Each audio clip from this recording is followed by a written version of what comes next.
Hello दोस्तों, आप हैं हमारे साथ हमारे YouTube channel target exam only पर। कहाँ पर हैं आप? टारगेट एग्ज़ाम ओनली ओनली पर हैं आप।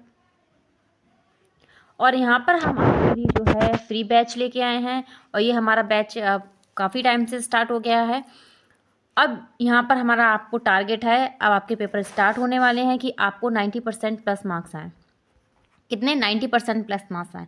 इसीलिए मैं आज आपके लिए क्या मैराथन क्लास लेके आई हूँ। इससे पहले मैं एक और मैराथन क्लास लाई थी, वो हमारी थी बहुविकल्पीय प्रश्न की थी, वस्तुनिष्ठ प्रश्न, ठीक है।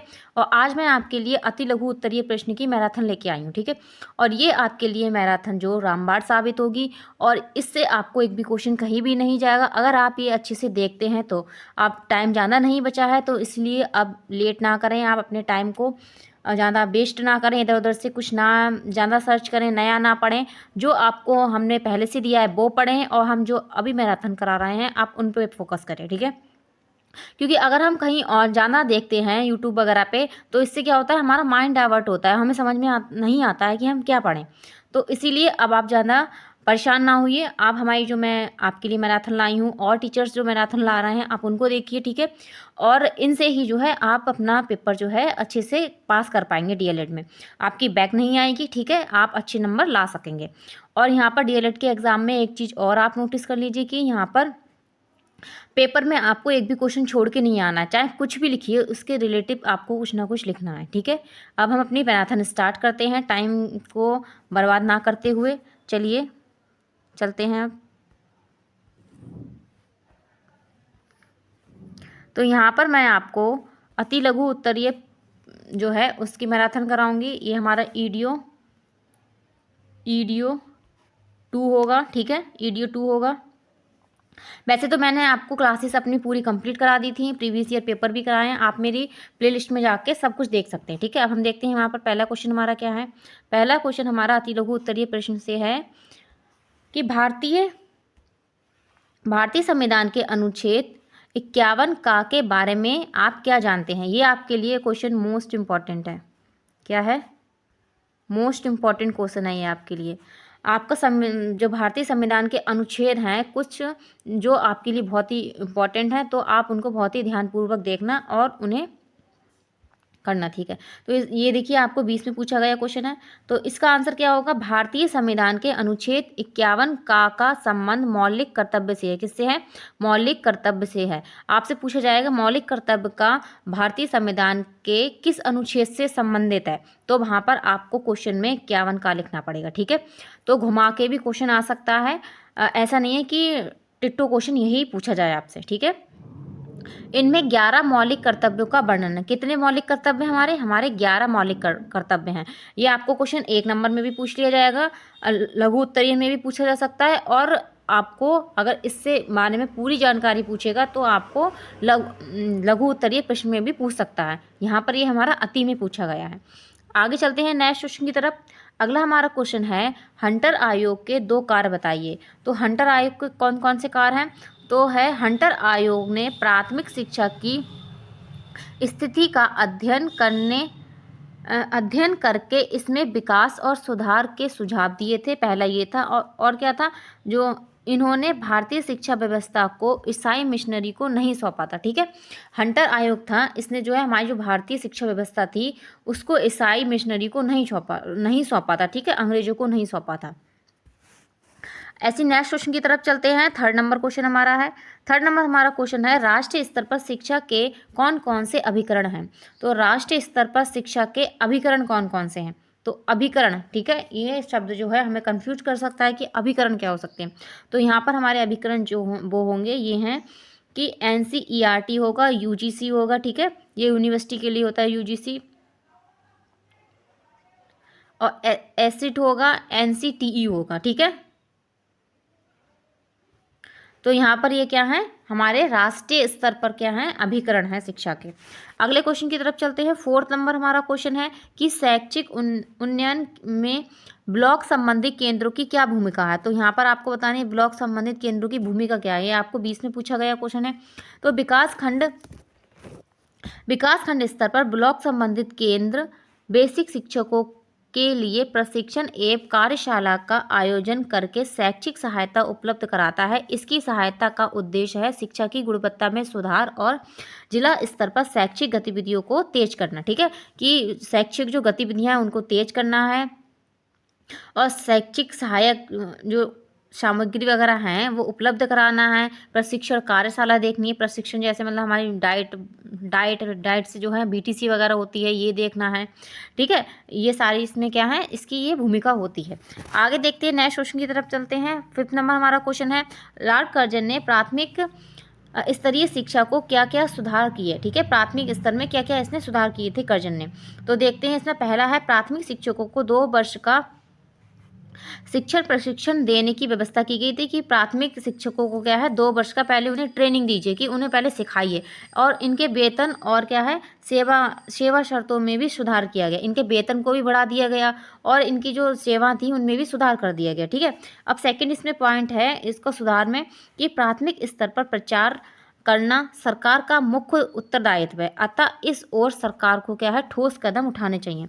और कर्जन ने ये भी कहा था कि अपने सुधार में कि प्राथमिक स्तर के लिए जो है सरकार का ही दायित्व होता है कि उसमें सुधार लाए और उसके लिए जो कठोर नियम कानून बनाए जाए। इससे क्या हुआ, प्राथमिक स्तर की जो शिक्षा है वो बेहतर होगी। थर्ड पॉइंट क्या है, क्षेत्रीय आवश्यकताओं को ध्यान में रखकर प्राथमिक शिक्षा का पाठ्यक्रम तैयार कराया जाए और इसमें जो है उपयोगी विषयों को शामिल किया जाए। ठीक है, जो इम्पोर्टेंट जो सब्जेक्ट्स हैं जो नहीं हैं उनको क्या है शामिल किया जाए। इससे क्या होगा, शिक्षा व्यवस्था में सुधार आएगा और बच्चों को जो पहले से दिक्कतें सब्जेक्ट से रिलेटिव चली आ रही हैं वो क्या होंगी, दूर हो जाएंगी। ठीक है, ऐसे इसमें 4th पॉइंट देखते हैं। 4th पॉइंट इसमें है प्राथमिक शिक्षा, इसको थोड़ा ऊपर बढ़ा के देखते हैं। 4th पॉइंट इसमें है प्राथमिक शिक्षा के माध्यम से भारतीय भाषाओं को बनाया जाए और इसमें अंग्रेजी को स्थान ना दिया जाए। कर्जन ने ये कहा था कि इंग्लिश को इसमें रखना जरूरी नहीं है प्राथमिक शिक्षा में, यहाँ पर केवल जो हैं जो भारतीयों की भाषाएं हैं जो भी उस टाइम भाषा थी हमारी, ठीक है, उसको रखा गया। हिंदी थी, बंगला थी, अरबी थी, फारसी थी, जहाँ भी क्षेत्रीय भाषा जो भी थी। ठीक है, ऐसे 5th पॉइंट है प्राथमिक स्तर की शिक्षण विधियों का विकास किया जाए और किंडरगार्टन प्रणाली का प्रयोग किया जाए। मतलब खेल विधि द्वारा बच्चों को ज़्यादा से ज़्यादा सिखाया जाए और नई नई शिक्षा विधियाँ लाई जाएँ कि बच्चे अच्छे से सीख सकें प्राथमिक स्तर में। आगे चलते हैं अगले क्वेश्चन की तरफ। उम्मीद है आपको क्वेश्चन समझ में आ गया होगा। अब आपको अगर ये क्वेश्चन आता है तो आप अच्छे से इसे लिख के आएंगे। ठीक है, क्लास अच्छी लगी है तो लाइक शेयर एंड सब्सक्राइब करना ना भूलें और अपने बेल आइकन को अच्छे से प्रेस कर लें ताकि आपको हमारा नोटिफिकेशन टाइम टू टाइम मिल सके और अपने आप डीएलएड में एक अच्छा स्कोर प्राप्त कर सकें। पास तो सभी हो जाते हैं लेकिन एक अच्छा स्कोर लाना ही एक अच्छे स्टूडेंट की जो पढ़ाई है तभी सफल होती है। ठीक है, तो 6th जो हमारा क्वेश्चन है वो देखते हैं। प्रोग्राम ऑफ एक्सेस के कौन कौन से लक्ष्य निर्धारित किए गए हैं। तो प्रोग्राम ऑफ एक्सेस ये देखिए आपको क्वेश्चन 20 में आया हुआ क्वेश्चन है। तो इसमें नारी समस्याओं के लिए शिक्षा, अनुसूचित जाति के लिए जनजाति, पिछड़े वर्ग की शिक्षा, अल्पसंख्यकों की शिक्षा, विकलांग शिक्षा, पौड़ शिक्षा, सतत शिक्षा और पूर्व बालकालीन परिचर्चा एवं शिक्षा संबंधित योजनाओं को प्रस्तुत किया जाता है। तो प्रोग्राम ऑफ एक्सेस हमारा यही है कि सभी के लिए जो शिक्षा है इसके लिए क्या योजनाएं जो चलाई जा रही हैं उनको प्रस्तुत किया जाता है। ठीक है, फिर वो नारी हो या सामान्य वर्ग हो या पिछड़े वर्ग के लिए हो, विकलांग के लिए हो या जो पौड़ हैं उनके लिए हो, या हमारी जो प्रारंभिक शिक्षा स्टार्ट करने से पहले होती है पूर्व बालकाल की शिक्षा, उसकी योजना है। ठीक है, अगला क्वेश्चन है 7th नंबर है, शिक्षा को संविधान में समृद्धि सूची में रखने का क्या उद्देश्य है। ये बहुत ही इंपॉर्टेंट है आपके लिए क्वेश्चन है। ठीक है, ये आपसे बहुत पूछा जाता है कि शिक्षा को किस सूची में रखा गया है और क्यों रखा गया है। ठीक है, और कभी कभी आपसे जो है अनुपात भी पूछ लेता है, तो ये इसको आप मोस्ट इम्पॉर्टेंट टिक कीजिए।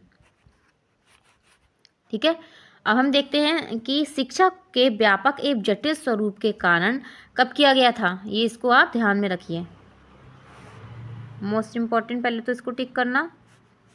फिर शिक्षा के व्यापक एवं जटिल स्वरूप के कारण 1976 में 42वें संविधान संशोधन। आपसे ये भी पूछा जाएगा शिक्षा को संविधान में समृद्धि सूची में जो है किस संविधान संशोधन द्वारा रखा गया है। तो 42वें संविधान संशोधन द्वारा रखा गया है।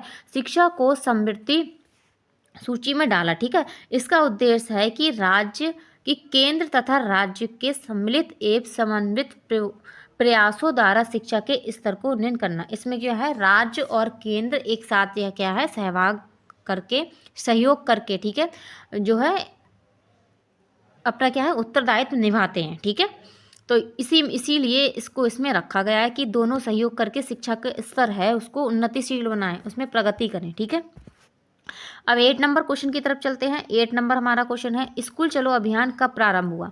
तो स्कूल चलो अभियान कब प्रारंभ हुआ था, ये हुआ था जुलाई 1996 में। 1 से 8 तक के और वर्ष क्या थी, 6 से 14 वर्ष के सभी बच्चों को विद्यालय के प्रति आकर्षित करने के लिए क्या है, स्कूल चलो अभियान चलाया गया था। ठीक है, क्या स्कूल चलो अभियान चलाया गया था। ये आपके लिए भी बहुत इंपॉर्टेंट क्वेश्चन है। इसमें आपको डेट तो याद ही करनी पड़ेगी, जुलाई 1996, जुलाई 1996। और कक्षा कितनी, 1 से 8 तक की। आयु कितनी है, 6 से 14 वर्ष। आयु कितनी है, 6 से 14 वर्ष। तो 1996 याद रखिए। ठीक है, 1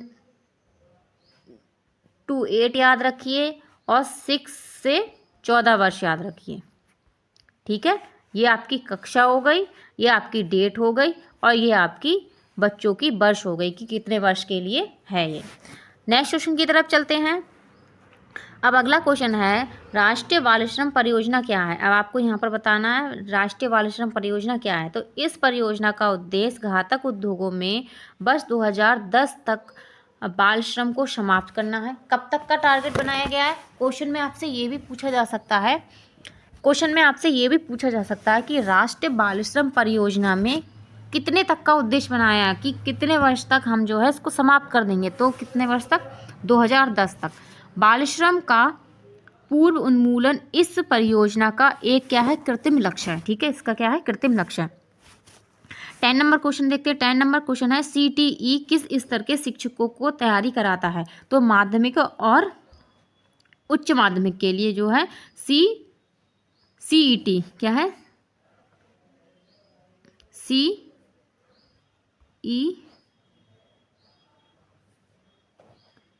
है,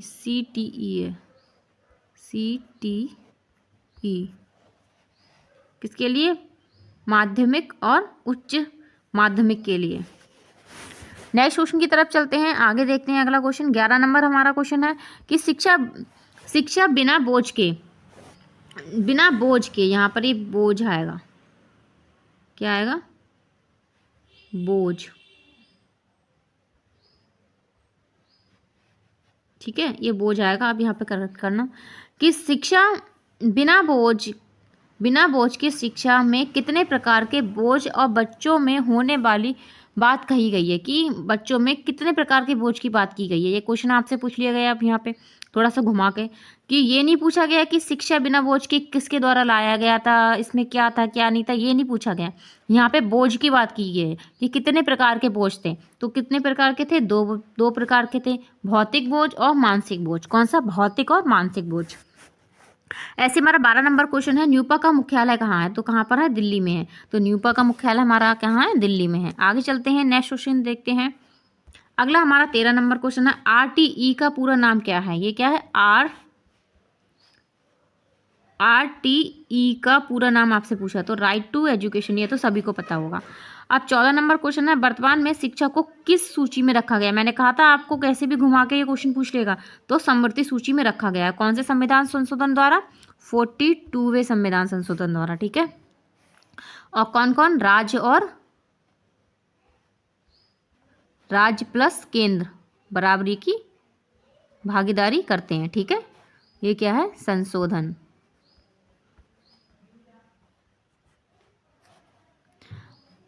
आगे चलते हैं, अगले 15 नंबर क्वेश्चन की तरफ चलते हैं। 15 नंबर हमारा क्वेश्चन है, भारतीय शिक्षा आयोग का गठन कब हुआ था। तो भारतीय शिक्षा आयोग का गठन कब हुआ था, 1882 में हुआ था। ठीक है, और कोठारी आयोग का गठन कब हुआ था। तो यह हुआ था 14 जुलाई 1964 में हुआ था। कब हुआ था, 14 जुलाई 1964 में। और किसके द्वारा, दौलत सिंह कोठारी जी के द्वारा की अध्यक्षता में हुआ था। ठीक, आगे देखते हैं अगला क्वेश्चन है, यही है मैंने जो भी आपको बताया किसकी अध्यक्षता में हुआ था। तो प्रोफेसर DS कोठारी, इनका पूरा नाम क्या है, प्रोफेसर DS कोठारी। ठीक है, तो किसकी अध्यक्षता में? प्रोफेसर DS कोठारी की। समवर्ती सूची, अगला क्वेश्चन है 18 नंबर है, समवर्ती सूची में दिए गए विषयों पर नीति एवं कानून बनाने का अधिकार किस सरकार को है? ये भी आपसे पूछ लिया गया घुमा के क्वेश्चन, देखिए समवर्ती सूची से, तो राज्य और केंद्र सरकार दोनों का है। ठीक है, आगे क्वेश्चन की तरफ चलते हैं। अगर 19 नंबर हमारा क्वेश्चन है कि भारत एक पथ निरपेक्ष राष्ट्र की घोषणा का उल्लेख कहाँ पर है? तो पथ निरपेक्ष राष्ट्र की घोषणा का उल्लेख कहाँ पर है? ये है संविधान के 42वें संविधान संशोधन में। कौन से? 92 संविधान संशोधन में है। ठीक है, कि पथ निरपेक्ष राष्ट्र हो, ये घोषणा की गई है। अब 20 नंबर क्वेश्चन है, पाठशाला को बाग, शिशु को पौधा और शिक्षक को माली कहने वाले विचारक का नाम लिखिए। ठीक है, तो ये आपसे काफ़ी पूछा जाता है, ये भी आपके लिए इंपॉर्टेंट है। तो कौन है? हमारे फ्रोवेल हैं। तो फ्रोवेल हैं, उन्होंने क्या है, पाठशाला को बाग कहा है, शिशु को पौधा कहा है और शिक्षक को क्या है, माली कहा है। ठीक है, जो उसकी देखरेख करता है। आगे चलते हैं 21 नंबर क्वेश्चन की तरफ। 21 नंबर हमारा क्वेश्चन है, प्रयोजनवाद किसमें आस्था नहीं रखता है? तो प्रयोजनवाद किसमें आस्था नहीं रखता है? ईश्वरीय सत्ता, ईश्वरीय वो नहीं मानता है कि ईश्वर है, तो ईश्वरीय सत्ता में जो है आस्था नहीं रखता है प्रयोजनवाद। अगला क्वेश्चन है कि प्रश्न शिक्षण विधि के जनक कौन है? तो प्रश्न शिक्षण विधि के जनक कौन है? सुकरात हैं। ये विधियों के जो हैं लाने वाले, उनको भी पूछ लिया जाता है आपसे, तो ये भी आपको क्या है, इम्पोर्टेंट है। आगे चलते हैं, अगला क्वेश्चन है प्रकृति को दूसरे किस नाम से जाना जाता है? तो प्रकृति को किस नाम से जानते हैं? भौतिकवाद के नाम से जाना जाता है। ठीक है, अगला 24 नंबर क्वेश्चन है, फ्रोवेल ने किंडरगार्टन कब प्रारंभ किया था? कब किया था? फ्रोवेल ने किंडरगार्टन कब प्रारंभ किया था? तो इससे आपके 3 क्वेश्चन बनते हैं। एक क्वेश्चन ऐसे आएगा कि किंडरगार्टन के जनक कौन है? तो वहाँ पर क्या आएगा? फ्रोवेल आएगा।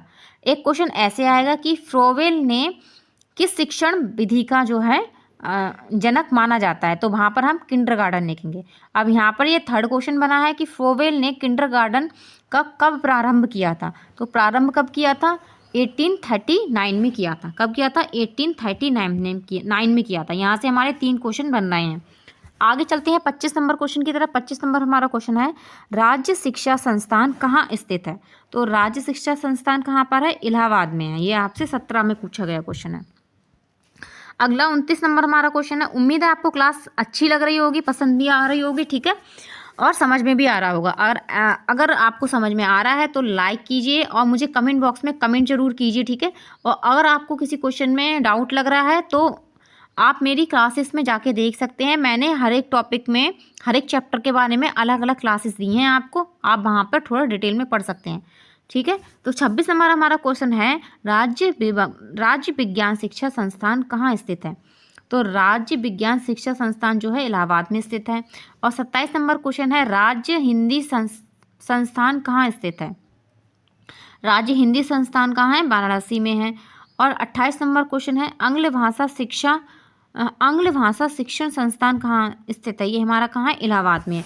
ये जो है एक एक लाइन के क्वेश्चन जो हैं ये भी आपको जो है बहुविकल्पी में पूछ लिए जाएंगे या आपको अति में ही पूछ लिए जाएंगे, तो ये भी आपको पढ़ते हुए चलना है, देखते हुए चलना है। 29 नंबर क्वेश्चन है, मनोविज्ञान का निर्देशक विभाग कहाँ स्थित है? तो ये भी कहाँ? इलाहाबाद में है। और 30 नंबर हमारा क्वेश्चन है, राज्य शैक्षिक तकनीकी संस्थान कहाँ पर स्थित है? क्या है? राज्य शैक्षिक तकनीकी संस्थान कहाँ स्थित है? ये हमारा लखनऊ में स्थित है। और 31 नंबर क्वेश्चन है, राज्य परियोजना कार्यालय कहाँ पर स्थित है? राज्य परियोजना कार्यालय कहाँ स्थित है? तो ये हमारा लखनऊ में स्थित है। ठीक है, अगले क्वेश्चन की तरफ चलते हैं। 32 नंबर हमारा क्वेश्चन है, सीमेट कहाँ है? तो सीमेट कहाँ है? इलाहाबाद में है। ठीक है, तो ऐसी 33 नंबर हमारा क्वेश्चन है, SCERT का पूरा नाम बताइए। ये भी आपके लिए इम्पोर्टेंट है। SCERT का पूरा नाम क्या है? राज्य शैक्षिक अनुसंधान एवं प्रशिक्षण परिषद। राज्य शैक्षिक अनुसंधान एवं प्रशिक्षण परिषद। आप यहाँ पर DLED में एक बात और भी ध्यान रखिए मेरी, कि यहाँ पर आप ज़्यादा इंग्लिश का यूज ना करें। ठीक है, कि अगर आप इंग्लिश में लिखेंगे तो आपके नंबर कटेंगे। तो अगर आपसे हिंदी में डेफिनेशन पूरा नाम पूछा है, कुछ भी पूछा है, तो आप वहाँ पर हिंदी में ही लिखिए। ठीक है, DLED कोर्स जो होता है वो हमारा हिंदी में ही होता है। आगे चलते हैं अगले क्वेश्चन की तरफ। अगला क्वेश्चन है 34 नंबर क्वेश्चन है कि एनसीईआरटी, एनसीईआरटी का पूरा नाम, ये भी इम्पोर्टेंट है, ठीक है। तो राष्ट्रीय शैक्षिक अनुसंधान एवं प्रशिक्षण परिषद, राष्ट्रीय शैक्षिक अनुसंधान एवं प्रशिक्षण परिषद क्या है, एनसीईआरटी का पूरा नाम है। अगला क्वेश्चन है 35 नंबर है राज्य, अगला क्वेश्चन हमारा 35 नंबर है, राज्य शैक्षिक अनुसंधान एवं प्रशिक्षण परिषद गठन किस वर्ष हुआ था। तो इसका गठन पूछा है, जो हुआ था 1981 में हुआ था। कब हुआ था, 1981 में। अब ऐसे ही पूछा गया है राष्ट्रीय शैक्षिक अनुसंधान प्रशिक्षण जो है, इसका गठन कब किया गया था, किस वर्ष। तो ये किया था 1961 में। कब किया गया था, 1961 में किया गया था। अगला क्वेश्चन हमारा बहुत ही इंपॉर्टेंट क्वेश्चन है, इसे भी आप मोस्ट इम्पॉर्टेंट टिक कीजिए, ठीक है। ये हमारा क्वेश्चन है, मिड डे मील योजना को स्पष्ट कीजिए, पोषाहार वितरण योजना क्या है, इसके बारे में बताना, ठीक है। तो शिक्षा को सबको समान अवसर की उपलब्धता सुनिश्चित कराने हेतु समाज के अत्यंत दुर्लभ और अपवंचित वर्ग के बच्चों को, जहां अभिभावकों के लिए 2 वक्त का पूरा भोजन जुटाना परिवार के लिए क्या होता है, मुश्किल होता है, ऐसे बच्चों को विद्यालय में आकर्षित करने हेतु सरकार द्वारा क्या है, मध्य भोजन योजना जो चलाया गया था, ठीक है, इसकी मुहिम चलाई गई थी। तो इसका उद्देश्य यही है कि जो है बच्चों को स्कूल में आकर्षित करना और उन पेरेंट्स की भी मदद करना जो 2 वक्त का खाना जो है नहीं जुटा पाते हैं, और इससे क्या होता है, उनके बच्चे जो पढ़ने से पिछड़ जाते हैं। अगले क्वेश्चन की तरफ चलते हैं। अगला हमारा क्वेश्चन है, अगला क्वेश्चन है एनसीटीई का पूरा नाम क्या है। तो राष्ट्रीय अध्यापक शिक्षा परिषद, राष्ट्रीय अध्यापक शिक्षा परिषद। और सीमेट का पूरा नाम आपसे पूछा गया है, तो राज्य शैक्षिक प्रबंधन एवं प्रशिक्षण संस्थान, राज्य शैक्षिक प्रबंधन एवं प्रशिक्षण संस्थान। तो इसका मुख्यालय पूछा गया था, तो कहाँ पर था, इलाहाबाद में था, ऊपर मैंने अभी आपको बताया है। आगे चलते हैं। अब सीमेट की क्या है, सीमेट का गठन, कि सीमेट का गठन कब हुआ था। तो हुआ था 1995 में हुआ था, ठीक है, 1995 में हुआ था। अगला क्वेश्चन है, यहाँ पर हमने 40 क्वेश्चन कंप्लीट किए हैं। अब हमारा है 40 नंबर क्वेश्चन है 41। तो राज्य शैक्षिक प्रबंधन एवं प्रशिक्षण संस्थान कहाँ पर स्थित है, कहाँ, इलाहाबाद में है। तो राष्ट्रीय अध्यापक शिक्षा परिषद, ठीक है, राष्ट्रीय अध्यापक शिक्षा परिषद की स्थापना कब की गई थी। तो ये की गई थी 1995 में की गई थी, और सीमेट की भी स्थापना 1995 में ही की गई थी, ठीक है। तो इससे आपको दोनों चीज़ें याद हो जाएंगी, 1995 सीमेट और एनसीटीई सीमेट, एनसीटीई सीमेट, इस टाइप से 1995 आप याद कर सकते हैं। आगे देखते हैं, अगले क्वेश्चन की तरफ चलते हैं। अगला क्वेश्चन है, राष्ट्रीय अध्यापक शिक्षा परिषद में कुल कितने सदस्य होते हैं। तो कितने होते हैं, 41 सदस्य होते हैं, ठीक है। राष्ट्रीय अध्यापक शिक्षा परिषद में कुल कितने सदस्य होते हैं, 41 सदस्य होते हैं, ठीक है। कितने होते हैं, 41 सदस्य होते हैं। 44 नंबर क्वेश्चन देखते हैं, स्कूल चलो अभियान किस वर्ष उत्तर प्रदेश में लागू किया गया था। अब यहाँ पर आपसे उत्तर प्रदेश की बात हो रही है, ठीक है। तो कब किया गया था, 2004 में लागू किया गया था। अगला क्वेश्चन है 45 नंबर क्वेश्चन है, सर्व शिक्षा अभियान का गठन किस वर्ष हुआ था। सर्व शिक्षा अभियान का गठन किस वर्ष हुआ था। तो हुआ था 2001 में हुआ था, ठीक है। अगले क्वेश्चन की तरफ चलते हैं। अगला हमारा क्वेश्चन है, ECCE का पूरा नाम क्या है। ECCE, तो early child care and education, early child care and education. अब अगला हमारा क्वेश्चन है, DPEP का पूरा नाम क्या है।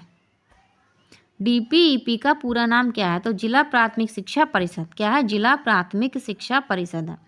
अब अगला हमारा क्वेश्चन है, DPEP का प्रारंभ कब हुआ। तो हुआ था इसका प्रारंभ 1997 में हुआ। कब हुआ, 1997 में हुआ था। ऐसे अगले क्वेश्चन की तरफ चलते हैं, DPEP से ही है कि DPEP में प्रथम द्वितीय तृतीय चरण में चयनित जनपदों की संख्या बताइए कि कितने जनपदों को चयन किया गया है। तो प्रथम चरण में 50 से 60 जनपद हैं, दूसरे चरण में 22 जनपद हैं और तीसरे चरण में कितने हैं? 32 जनपद हैं। कितने हैं? 32 जनपदों को रखा गया है। ऐसे चलते हैं 50 नंबर क्वेश्चन की तरफ। 50 नंबर हमारा क्वेश्चन है, उत्तर प्रदेश बेसिक शिक्षा परियोजना कब से प्रभावी हुई, मतलब कब से आई उत्तर प्रदेश में? तो 5 अक्टूबर 1993 में आई है। कब आई है? 5 अक्टूबर 1993 में आई है, 1993 में। अगले क्वेश्चन की तरफ चलते हैं। 50 क्वेश्चन यहाँ पर हमारे कंप्लीट हुए हैं। अब अगला क्वेश्चन है कि उत्तर प्रदेश बेसिक शिक्षा परिषद में उत्तर प्रदेश बेसिक शिक्षा परियोजना में चयनित जनपदों की संख्या है कितनी है? 10 है। कितनी है? 10 है। अगला क्वेश्चन है, संविधान के अनुच्छेद 21 में किससे संबंधित संस्तुतियां की गई हैं? तो निःशुल्क एवं अनिवार्य शिक्षा का अधिकार अधिनियम 2009 बनाया गया है। ये भी आपको इम्पोर्टेंट है। क्या है? ये क्वेश्चन भी आपके लिए इम्पोर्टेंट है। कब बनाया गया? 2009 में बनाया गया था। अगला क्वेश्चन है, ओबी का पूरा नाम क्या है? ओबी का बी का पूरा नाम, तो ऑपरेशन ब्लैक बोर्ड योजना। क्या है? ऑपरेशन ब्लैक बोर्ड योजना। ठीक है। अगले क्वेश्चन की तरफ चलते हैं। अगला हमारा क्वेश्चन नंबर है 54 है। ये है, संपूर्ण साक्षरता अभियान की स्थापना कब की गई थी? तो संपूर्ण साक्षरता अभियान की स्थापना 5 मई 1988 में की गई थी। 5 मई 1988 को की गई थी। अब अगला क्वेश्चन है, पोषाहार वितरण योजना कब गठित हुई थी? तो पोषाहार वितरण योजना जो है 15 अगस्त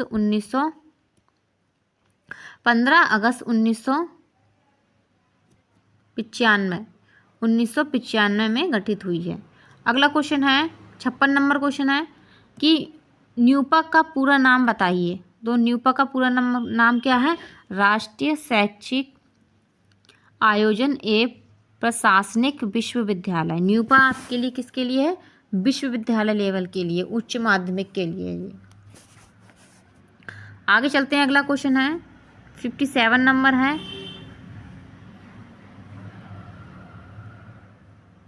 57 नंबर हमारा क्वेश्चन है, न्यूपा का प्रधान कौन होता है? तो कौन होता है? निर्देशक होता है। और इसके बाद क्वेश्चन है, नई शिक्षक प्रशिक्षण संस्थान को विकसित करने का दायित्व किसे सौंपा गया है? तो किसको सौंपा गया है? यह दायित्व प्रत्येक जिले के जो जिला शिक्षा या प्रशिक्षण संस्थाएं डाइट को सौंपा गया है। किसको? डाइट को सौंपा गया है। अगर यहाँ पर जैसे आपसे क्वेश्चन में ये पूछ लिया जाता है कि डाइट का कार्य क्या है, तो यहाँ पर हम ये लिख सकते हैं। ठीक है, कि नई शिक्षक प्रशिक्षण संस्थाओं को विकसित करने का दायित्व है। ठीक, बाकी बहुत सारे डाइट के कार्य हैं, हम आगे क्वेश्चन में देखेंगे। आगे देखते हैं अगला क्वेश्चन क्या है, डीपीईपी का पूरा नाम क्या है? तो डीपीईपी का पूरा नाम है जिला प्राथमिक शिक्षा कार्यक्रम। और जिला प्राथमिक शिक्षा कार्यक्रम ही डीपीईपी को क्या है, कब प्रारंभ किया गया था? 1994 में किया गया था। ठीक है, 1994 में किया गया था। यहाँ पर हमारा 60 क्वेश्चन पूरे कंप्लीट हो गए। अब अगला क्वेश्चन हमारा है, वर्ष 1997 में डीपीईपी है द्वितीय के अंतर्गत उत्तर प्रदेश में कितने जिले चुने गए हैं? कि कितने जिलों को इनमें शामिल किया गया है? तो कुल 22 जिलों को इनमें शामिल किया गया है। और किसमें? द्वितीय चरण में। कितने? द्वितीय चरण में। ठीक है। अगला क्वेश्चन है, स्कूल रेडिशन कार्यक्रम क्या है? क्या है? स्कूल रेडिशन कार्यक्रम, ये आपको 20 में पूछा गया क्वेश्चन है। तो इसे विद्यालय शिक्षा की तैयारी कहते हैं। क्या कहते हैं? विद्यालय शिक्षा की तैयारी कहते हैं। इसका दूसरा नाम क्या है? विद्यालय उन्मुखी कार्यक्रम। विद्यालय उन्मुखी कार्यक्रम। ठीक है, अगले क्वेश्चन की तरफ चलते हैं। 63 नंबर हमारा क्वेश्चन है, विद्यालय उन्मुखी कार्यक्रम का तात्पर्य क्या है? ठीक है, आपसे यहाँ पर पूछ लिया गया विद्यालय उन्मुखी कार्यक्रम का तात्पर्य बताना है। तो विद्यालय उन्मुखी कार्यक्रम का अर्थ है विद्यालय की ओर उन्मुख करना। ठीक है, इसको नाम से ही पता चल रहा है, विद्यालय की ओर उन्मुख करने वाला कार्यक्रम, अर्थात वह कार्यक्रम जिसके द्वारा बच्चे विद्यालय के प्रति क्या हों? आकर्षित हों। आकर्षित हों। ये सारे प्रोग्राम इसीलिए ही चला गए थे कि बच्चे जो है आकर्षित हों विद्यालय की तरफ और नामांकन संख्या में वृद्धि हो वहाँ के, ठीक है। और विद्यालय उन्मुख कार्यक्रम का संकलन क्या है, ठीक है। तो क्या है इसका संकलन? तो इस कार्यक्रम के अंतर्गत कक्षा 1 से प्रारंभिक 6 सप्ताह से 2 माह की अवधि तक उन बच्चों को पूर्व प्राथमिक शिक्षा के अनुभव दिए जाते हैं और उन्हें विद्यालय के लिए तैयार किया जाता है। इसीलिए इस कार्यक्रम को स्कूल रेडिशन कार्यक्रम कहते हैं, ठीक है। अगले क्वेश्चन की तरफ चलते हैं। 65 नंबर क्वेश्चन अब हमारा है। 65 नंबर हमारा क्वेश्चन है, संपूर्ण साक्षरता अभियान के अंतर्गत सर्वप्रथम साक्षर होने वाले राज्य कौन सा है? तो सर्वप्रथम जो साक्षर होने वाला राज्य वो क्या है? केरल है। क्या है? केरल। ये भी इम्पोर्टेंट है आपके लिए। आगे चलते हैं। 66 नंबर क्वेश्चन है। ये क्वेश्चन है, सर्व शिक्षा अभियान प्रदेश के सभी जनपदों में कब से संचालित किया जा रहा है? तो कब से किया जा रहा है सर्व शिक्षा अभियान? 2002 से। कब से? 2002 से। अगला क्वेश्चन है, सर्व शिक्षा अभियान को वित्तीय सहायता कहाँ से प्राप्त होती है और उसकी सहभागिता का प्रतिशत क्या है? तो इस अभियान को केंद्र सरकार और उत्तर प्रदेश सरकार संयुक्त रूप से संचालित करती है, ठीक है, क्योंकि शिक्षा हमारी क्या है? समवर्ती सूची में आती है। और भारत सरकार 65% और राज्य सरकार 35% सहभागी करती है, ठीक है। अब इसका जो, ठीक है, आगे चलते हैं अगले क्वेश्चन की तरफ। उम्मीद है आपको क्लास समझ में आ रही होगी। क्लास अच्छी लगी है तो लाइक शेयर एंड सब्सक्राइब करते रहिए और ज़्यादा से ज़्यादा लोगों को शेयर कीजिए, अपने फ्रेंड्स ग्रुप में शेयर कर दीजिए ताकि वो भी इस मैराथन से जो है अपने अच्छे स्कोर ला सकें, ठीक है।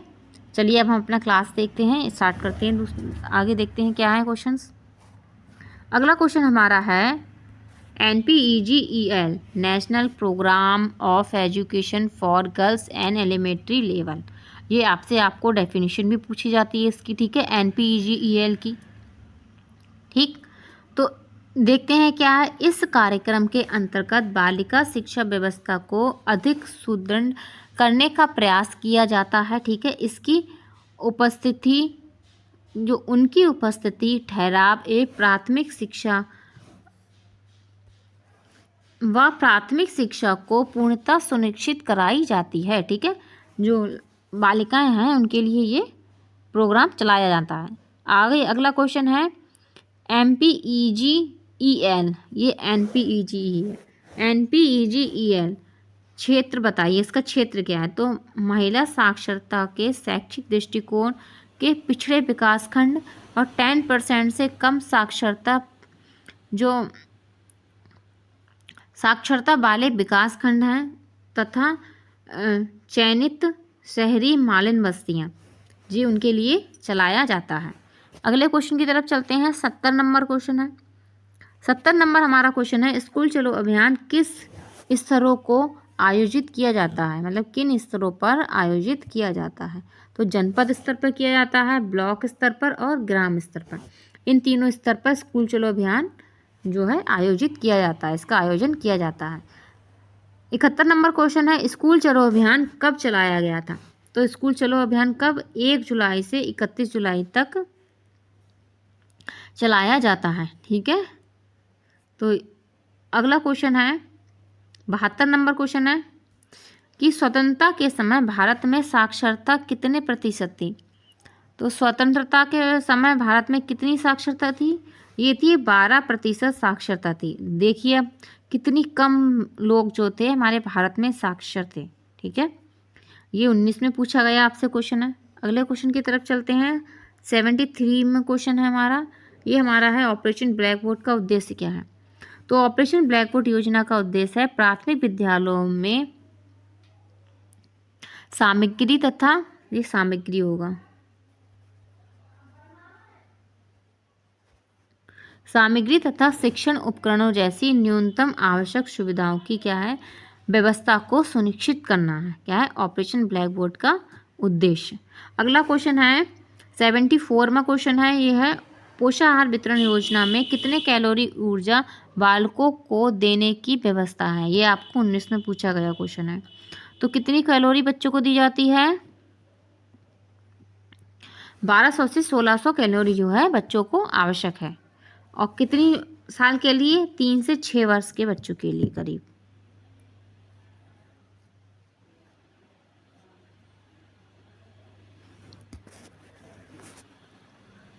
अगले क्वेश्चन की तरफ चलते हैं।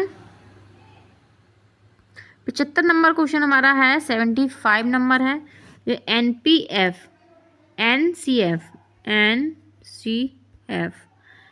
2005 का अस्तित्व किस रिपोर्ट के आधार पर आया था? किसकी वजह से आया था ये? एनसीएफ 2005 का अस्तित्व पाठ्यचर्या की संवर्धन पाठ्यपुस्तक पर केंद्रित था। किस पे था? पाठ्यपुस्तकों पर केंद्रित था। ठीक है। अगला क्वेश्चन है, शिक्षक को सार्वभौमिकरण का क्या आशय है? आपसे यहाँ पे पूछा गया है कि सार्वभौमिकरण का आशय क्या है, मतलब उसका अर्थ क्या है? तो लोकतंत्र में जाति धर्म रंग भेद तथा स्तर आदि का भेदभाव किए बिना सभी को क्या है, अपने अस्तित्व का पूर्ण विकास करने के लिए समान शिक्षा के अवसर प्रदान किए जाना चाहिए। यही क्या है? सार्वभौमिकरण है शिक्षा का। क्या है? सार्वभौमिकरण है। अगला क्वेश्चन है 77 नंबर क्वेश्चन है। 77 नंबर क्वेश्चन हमारा है, संपूर्ण साक्षरता अभियान का प्रेरक वाक्य क्या है? तो क्या है? सभी को शिक्षा देना, कि सब पढ़ें सब बढ़ें। सभी को शिक्षा देना, ये क्या है? प्रेरक वाक्य है। अगला क्वेश्चन है, डीपीईपी का प्रारंभ किस योजना के आधार पर किया गया था? तो पहली योजना क्या थी? प्राथमिक शिक्षा का विस्तार था। दूसरी थी विद्यालय में बच्चों का ठहराव। ठीक है। इसके आधार पर डीपीईपी का आरंभ जो है किया गया था। अगला क्वेश्चन है 79 नंबर हमारा क्वेश्चन है, राष्ट्रीय पाठ्य सूची 2005 में शिक्षक को क्या दृष्टिकोण है?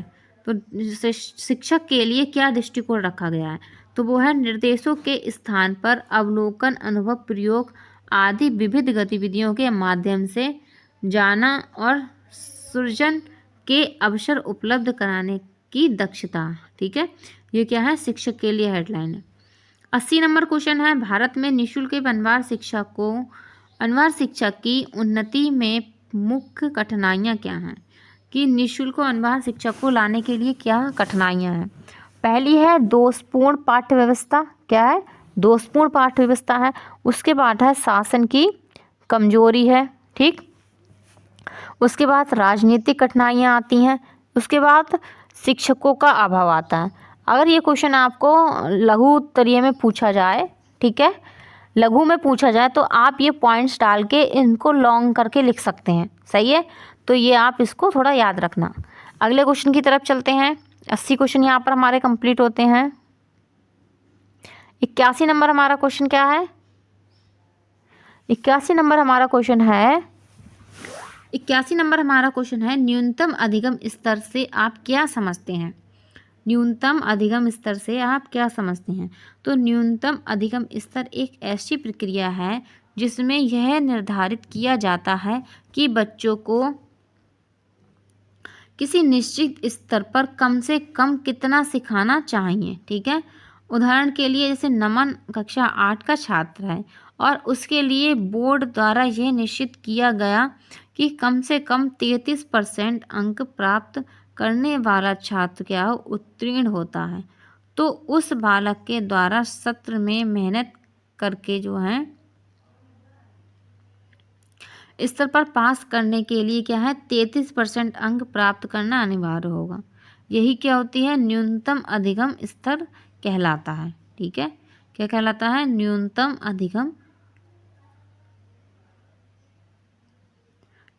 अधिगम स्तर कहलाता है।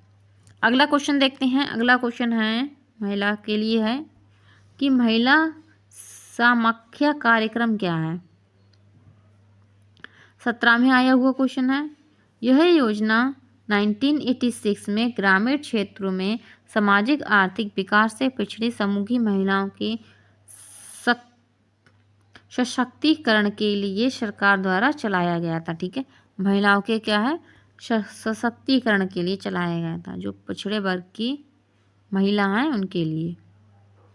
अगला क्वेश्चन है जिला प्राथमिक शिक्षा कार्यक्रम DPEP के 2 अधिकार बताइए। तो इसका क्या अधिकार होता है? प्राथमिक शिक्षा का स्तर का विस्तार करना, कि प्राथमिक जो शिक्षा है उसके लिए फैलाना। सेकंड इसका अधिकार क्या है? विद्यालयों में छात्रों का ठहराव बढ़ाना, कि छात्रों का ठहराव जो है बढ़ाना। नामांकन संख्या में क्या? वृद्धि करना। ठीक है, यही होता है ठहराव बढ़ाना। अगले क्वेश्चन की तरफ चलते हैं। 84 नंबर क्वेश्चन है कि प्रारंभ में बेसिक शिक्षा परियोजना DEP के अंतर्गत कितने जनपदों को रखा गया था? तो कौन से जनपद थे? 10 जनपदों को चलाया गया था। ठीक है,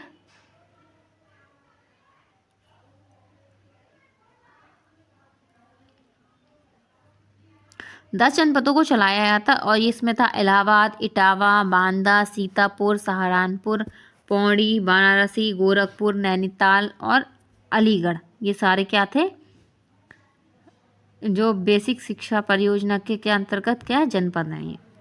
अगला क्वेश्चन है अभिनव बालिका शिक्षा परियोजना का क्या उद्देश्य है? तो अभिनव बालिका शिक्षा परियोजना का उद्देश्य क्या है? नामांकन में वृद्धि करना, और क्या है? बालिकाओं, ये आएगा बा आएगा यहाँ पे आपका।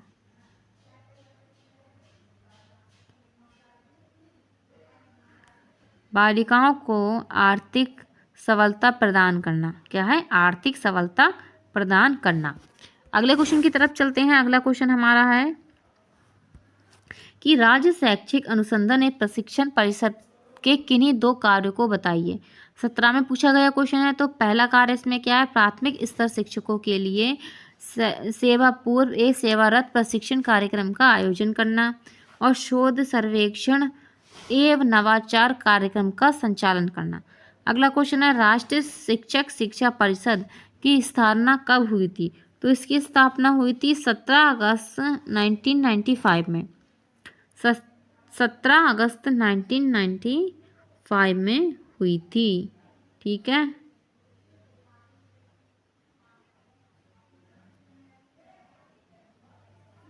अब अगले क्वेश्चन की तरफ चलते हैं। 88 नंबर क्वेश्चन है।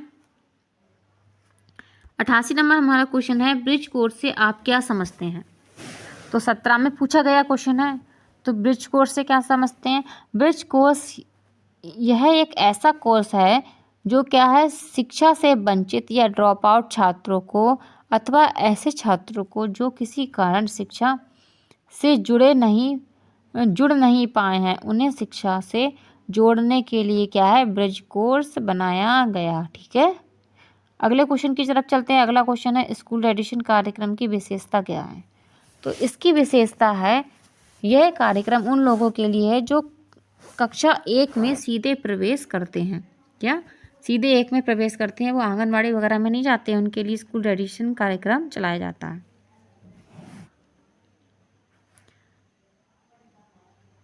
आगे चलते हैं। अगला क्वेश्चन है ऑपरेशन ब्लैकबोर्ड योजना को लागू करने का क्या उद्देश्य था? ठीक है, तो देखते हैं एक बार फिर से इसका उद्देश्य देखते हैं। ऑपरेशन ब्लैकबोर्ड योजना के संचालन का उद्देश्य जो है प्राथमिक स्कूलों में सामग्री तथा शिक्षण उपकरण जैसी न्यूनतम आवश्यक सुविधाओं की व्यवस्था को सुनिश्चित करना है। ठीक है, जो स्कूल की व्यवस्था है, जो उपकरण हैं, जो सामग्रियां हैं, उसके लिए कौन पूरा करता है? ऑपरेशन ब्लैक बोर्ड द्वारा। तो इसमें क्या है? पहला इसमें है 2 बड़े बड़े कमरे हों और उनके सामने क्या हो? बरामदा हो। और दूसरा है कम से कम 2 अध्यापकों की नियुक्ति हो जिसमें यथासंभव 1 महिला हो। 1 महिला स्कूल में होना आवश्यक है।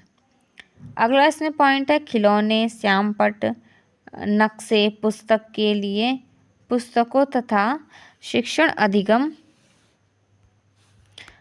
अधिगम सामग्री का क्या है? होना है। सही है, ये हमारे क्या है? ऑपरेशन ब्लैक बोर्ड योजना के अंतर्गत चीज़ें आती हैं। यहाँ पर हमारे 90 क्वेश्चन कंप्लीट हुए हैं। अब आगे चलते हैं और देखते हैं अगला क्वेश्चन। अगला क्वेश्चन है शिक्षा में अपव्यय एवं अपरोध से आप क्या समझते हैं? तो अपव्यय का तात्पर्य है प्राथमिक शिक्षा पूरी किए बिना ही छात्रों को किसी स्तर पर छोड़ देना। ठीक है, उसे बिना पूरे किए ही छात्रों को क्या है, उसे छोड़ देना कि अपनी पढ़ाई छोड़ के चले जाते हैं। और अवरोध क्या है? अवरोध का तात्पर्य है एक कक्षा में एक से अधिक वर्ष तक रुकना। ठीक है, जैसे बच्चे पास नहीं हो पाते हैं, एक कक्षा में 2-3 साल तक चलते रहते हैं। ठीक है, तो ये क्या होता है? ये होता है अवरोध। की अवरोध है हमें आगे नहीं बढ़ पा रहे हैं, क्योंकि ऐसे क्या है, इससे ये इसी कारण होता है कि जब बच्चा सही से ध्यान नहीं दे पाता है पढ़ाई पे। ठीक है, और मतलब उसमें उसका कोई सहयोग नहीं कर पाता है, तभी ऐसा उसके साथ होता है। अगला क्वेश्चन है 92 नंबर क्वेश्चन है, ऑपरेशन ब्लैक बोर्ड योजना संचालित करने का उद्देश्य क्या है? आपसे उद्देश्य बहुत पूछा जाएगा ऑपरेशन ब्लैक बोर्ड योजना का। ये अभी हमने ऊपर पढ़ा ही था कि प्राथमिक स्कूलों में पाठ्य सामग्री, शिक्षण उपकरण जैसी न्यूनतम आवश्यक सुविधाओं की व्यवस्था करना क्या है? व्यवस्था को सुनिश्चित करना ऑपरेशन ब्लैक बोर्ड का उद्देश्य है। अगले क्वेश्चन की तरफ चलते हैं। अगला क्वेश्चन है माध्यमिक शिक्षा योजना के अध्यक्ष कौन है? कि माध्यमिक शिक्षा आयोग के अध्यक्ष कौन है, इसकी नियुक्ति कब हुई थी? तो देखते हैं, माध्यमिक शिक्षा आयोग के अध्यक्ष जो हैं डॉक्टर लक्ष्मण स्वामी मुदालियर हैं। क्या हैं? डॉक्टर लक्ष्मण स्वामी मुदालियर हैं। इनकी नियुक्ति 23 सितंबर 1972 में हुई थी। कब हुई थी? 23 सितंबर 1952 में हुई थी। 1952 में हुई थी। ठीक है, अगले क्वेश्चन की तरफ चलते हैं। अगला क्वेश्चन है 94 नंबर क्वेश्चन है। ये हमारा है हंटर कमीशन की विशेषता क्या थी? तो क्या थी विशेषता? हंटर कमीशन ने शिक्षा का दायित्व भारतीयों को देने का सुझाव दिया था। इसने इस सुझाव को देश में क्या है, राष्ट्रीय चेतना पैदा हुई थी। इसने ये सुझाव जो दिया था, इससे क्या हो गया,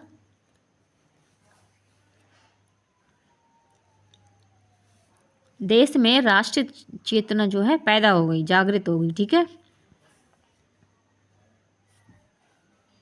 95 नंबर क्वेश्चन है कि कस्तूरबा गांधी बालिका विद्यालय योजना का उद्देश्य क्या है? ये भी हमने ऊपर देखा था कि बालिकाओं के नामांकन में वृद्धि करना। ठीक है, बालिकाओं को सुविधा देना स्कूल तक लाने के लिए जो है, और बालिकाओं की गुणवत्ता युक्त शिक्षा उपलब्ध कराना, इसका क्या है, प्रयास है, उद्देश्य है। अगले क्वेश्चन की तरफ चलते हैं। अगला क्वेश्चन है कस्तूरबा गांधी बालिका विद्यालय योजना कब प्रारंभ की गई थी? तो ये की गई थी 2014 से 2005 में प्रारंभ हुई थी। अगला क्वेश्चन है बालक बालिकाओं के अधिकार के हनन को क्या कहते हैं? क्या कहते हैं? बाल श्रम कहते हैं। ठीक है, हनन को। आगे चलते हैं, नेक्स्ट क्वेश्चन देखते हैं। 98 नंबर क्वेश्चन है ये हमारा। तो ये क्वेश्चन है मध्य भोजन योजना की आवश्यकता क्यों हुई है? तो बच्चों को क्या है, ड्रॉप आउट होने के कारण, विद्यालय में बच्चों का ड्रॉप आउट होने के कारण क्या है, मध्य भोजन मिड डे मील योजना की आवश्यकता महसूस हुई है। ठीक है, 99 नंबर क्वेश्चन है माध्यमिक भोजन योजना केंद्र सरकार द्वारा कब लागू की गई थी? केंद्र सरकार द्वारा कब लागू की गई थी? 15 अगस्त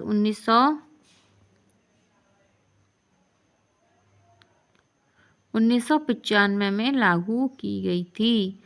अब अगला क्वेश्चन देखते हैं। 100 नंबर क्वेश्चन हमारा है बाल अधिकार कब और किसके द्वारा निर्धारित किया गया?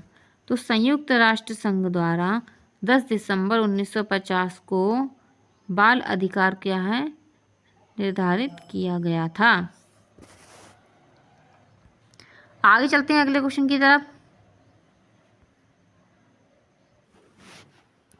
हमने अपने 100 क्वेश्चन पूरे कर लिए हैं।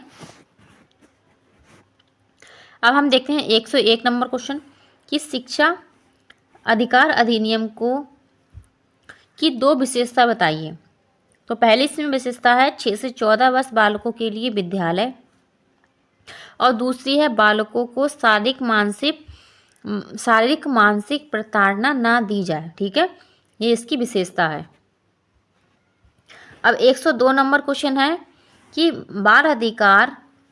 बाल शिक्षा अधिकार नियम के अंतर्गत क्या ट्यूशन की छूट प्राप्त है, कि टीचर जो है ट्यूशन पढ़ा सकते हैं?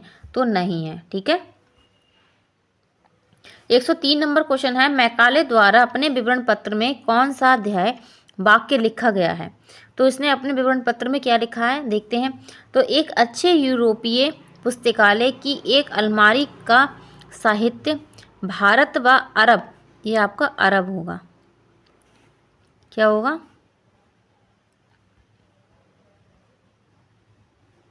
अरब का संपूर्ण साहित्य के समान है। क्या है?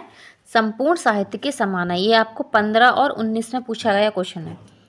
आगे चलते हैं अगले क्वेश्चन की तरफ। 104 नंबर क्वेश्चन है, ये हमारा है शिक्षा की छनाई या निस्यंदन सिद्धांत का क्या आशय है? तो इसका आशय है कुछ लोगों को शिक्षा देना ताकि वे अन्य जनसाधारण को शिक्षित कर सकें। ये भी आपको 15 और 18 में पूछा गया है।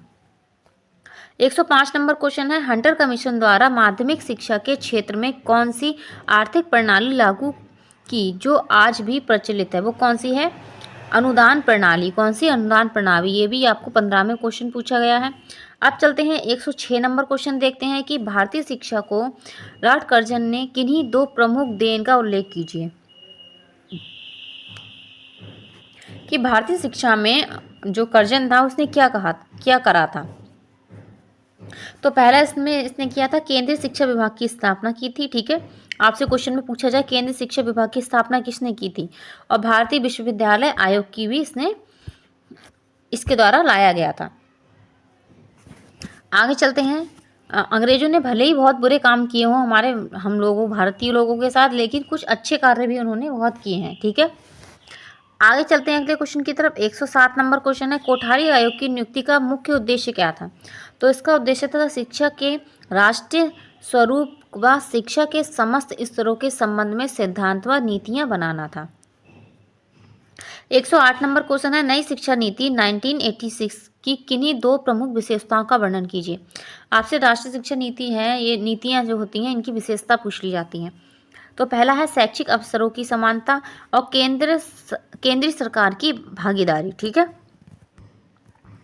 109 नंबर क्वेश्चन है प्रोफेसर यशपाल समिति किस प्रकार समस्याओं के लिए गठित की गई थी? तो प्रोफेसर यशपाल समिति किसके लिए गठित की गई थी? तो छात्रों का शैक्षिक बोझ कम करना और अधिगम का स्तर सुधारने के लिए इसको लाया गया था। अब अगला क्वेश्चन है 110 नंबर क्वेश्चन है NPEGEL कार्यक्रम का मुख्य उद्देश्य क्या है? अभी हमने ऊपर देखा ही था कि शिक्षा से वंचित आएगा, संचित नहीं वंचित होगा, बालिकाओं का स्तर सुधारना। शिक्षा से वंचित बालिकाओं का स्तर सुधारना है। और 111 नंबर क्वेश्चन है राष्ट्रीय बाल श्रम परियोजना कब संचालित हुई और इसका सुधार लक्ष्य क्या है? ठीक है, तो ये नवी आएगा। नवी पंचवर्षीय योजना 1997 से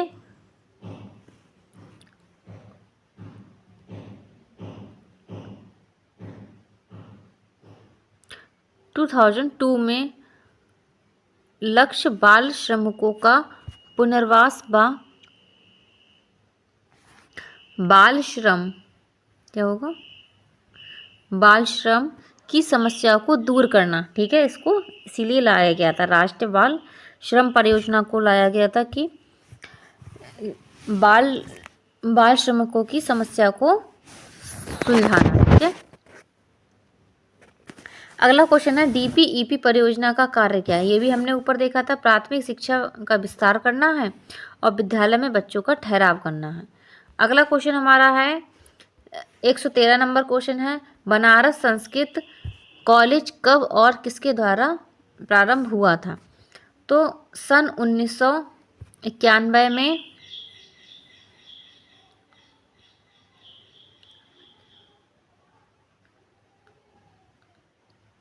1791 में जोनार्ड डंकन के प्रयासों से बनारस संस्कृत कॉलेज की स्थापना की गई थी।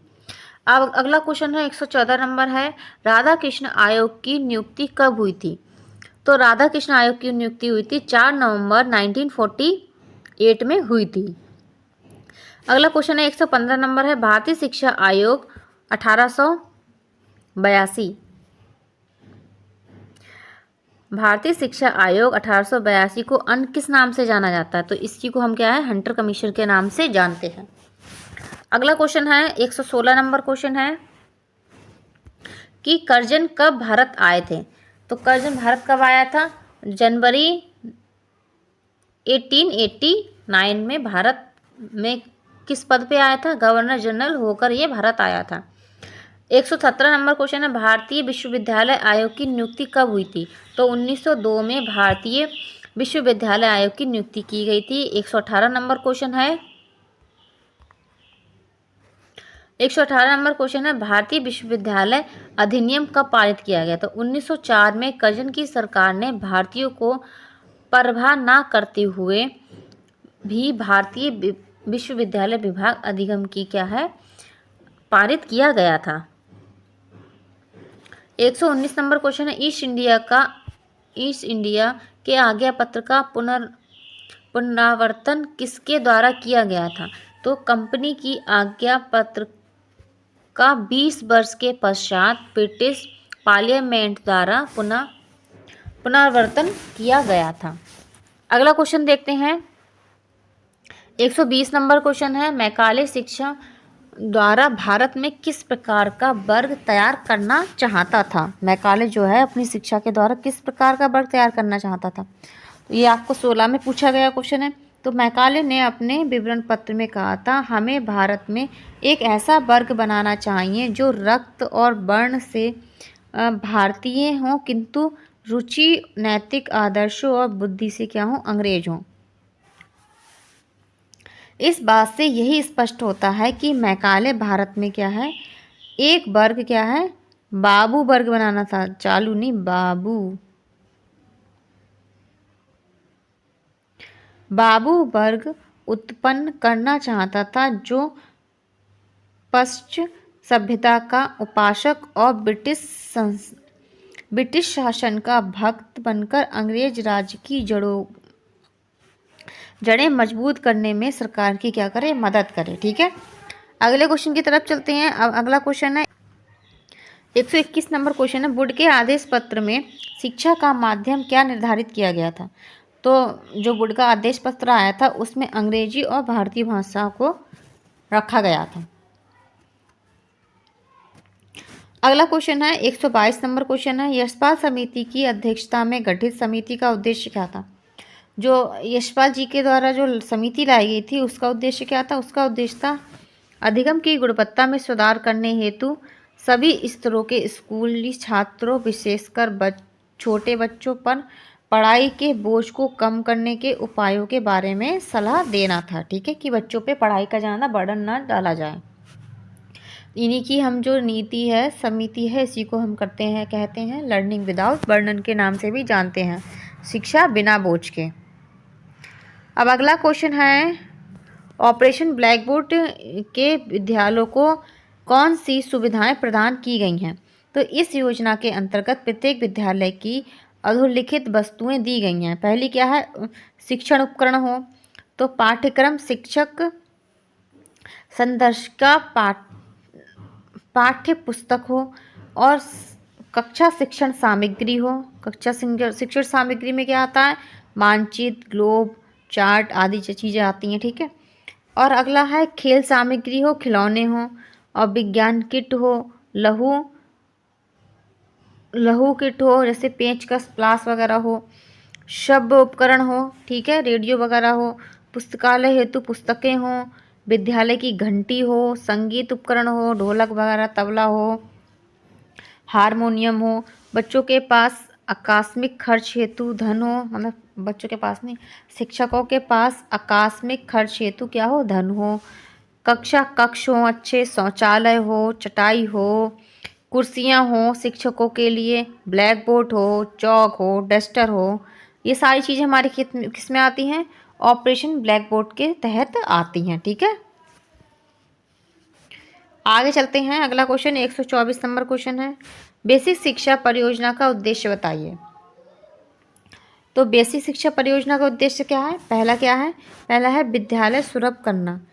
तो इस परियोजना के अंतर्गत 300 से आबादी में 1.5 किलोमीटर की दूरी पर क्या हो, प्राथमिक विद्यालय हो, वैकल्पिक शिक्षा केंद्रों को खोलना शामिल करना है। ठीक है, बेसिक शिक्षा परियोजना के तहत।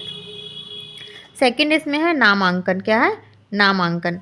तो वर्ष 2000 तक 6 से 14 वर्ष वर्ग के सभी बच्चों, सभी बालक बालिकाओं का विद्यालय में क्या हो, नामांकन हो। और थर्ड पॉइंट इसमें है उपलब्धि प्राप्त करना। तो 2000 तक क्या है, छात्रों के नामांकित बच्चों में न्यूनतम अधिगम स्तर की क्या हो, दक्षताएं विकसित करना है। और आगे देखते हैं और उद्देश्य इसका क्या है, और है सतत शिक्षा, क्या है, सतत शिक्षा की लगभग 5000 की ग्रामीण क्षेत्र की आबादी पर सतत शिक्षा की सुविधा प्रदान करना। तो यहाँ पर ही हमने उद्देश्य देखे बेसिक शिक्षा के। अगला क्वेश्चन है 125 नंबर है, प्रथम चरण में डीपीईपी के देश के किन राज्यों में लागू किया गया है। तो प्रथम चरण में जो है 7 राज्य हैं और जनपद कितने हैं, 42 जनपद हैं। प्रथम चरण में जो 7 राज्य हैं वो है मध्य प्रदेश, असम, हरियाणा, महाराष्ट्र, कर्नाटक, तमिलनाडु, केरल। ये क्या है, प्रथम चरण में डीपीईपी में रखे गए हैं राज्य। अगला क्वेश्चन है 126 नंबर क्वेश्चन है कि ड्रॉप आउट के संदर्भ में डीपीईपी का क्या उद्देश्य है। ड्रॉप आउट के संबंध में डीपीईपी का क्या उद्देश्य है। तो ड्रॉप आउट की दर को क्या है 10% तक 10% तक कम करना तथा धारण क्षमता को क्या है 90% तक बढ़ाना। ये 16 में पूछा गया क्वेश्चन है। अगला चलते हैं 127 नंबर क्वेश्चन है, ईसीसी का पूरा नाम पूछा है, यहाँ पर आपको इंग्लिश में पूछा है तो आपको इंग्लिश में बताना, हिंदी में पूछे तो हिंदी में बताना। Early childhood care and education, early childhood care and education इसका पूरा नाम है ईसीसी का। 128 नंबर क्वेश्चन है, प्रथम चरण में मध्य भोजन योजना प्रदेश के कितने जनपदों और कितने विकास खंडों में लागू की गई थी। तो ये की गई थी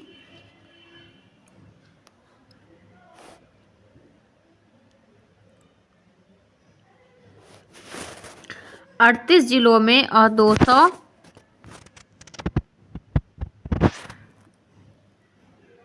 248 विकास खंडों में संचालित की गई थी। ठीक है, 38 जिलों में 248 विकास खंडों में इसको लागू किया गया था मिड डे मील योजना को प्रथम चरण में। अगले क्वेश्चन की तरफ चलते हैं। अगला क्वेश्चन हमारा है कि एनसीईआरटी का मुख्य कार्य क्या है। पहला क्या है, अनुसंधान एवं नवाचार लाना है। दूसरा है आदर्श पाठ्यक्रम जो है उसकी व्यवस्था करना है।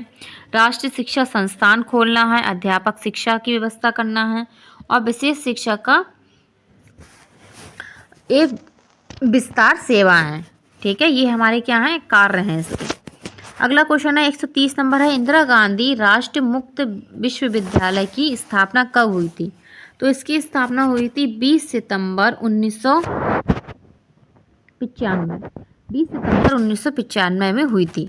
ऐसे ही चलते हैं अगले क्वेश्चन की तरफ। 131 नंबर क्वेश्चन है, क्लास अच्छी लग रही है तो like and share and subscribe करना ना भूलें और कमेंट बॉक्स में अपना कमेंट जरूर छोड़ें क्लास देखने के बाद कि आपको क्लास अच्छी लगी है। तो कमेंट बॉक्स में अपना कमेंट जरूर छोड़ें कि आपको क्लास कैसी लगी है। ठीक है, और कोई प्रॉब्लम है तो आप उसके लिए भी कमेंट कर सकते हैं और हमारी हेल्पलाइन नंबर भी आपको दे रखा है, आप वहाँ पर या तो व्हाट्सएप कर सकते हैं या आप कॉल करके कुछ भी समस्या आपको आ रही है तो पूछ सकते हैं। पेपर से रिलेटिव डीएलएड में जो भी दिक्कत परेशानी है वहाँ पर आप कॉल कर हमें पूछ सकते हैं। अब देखते हैं हम अपना अगला क्वेश्चन देखते हैं। 131 नंबर क्वेश्चन है,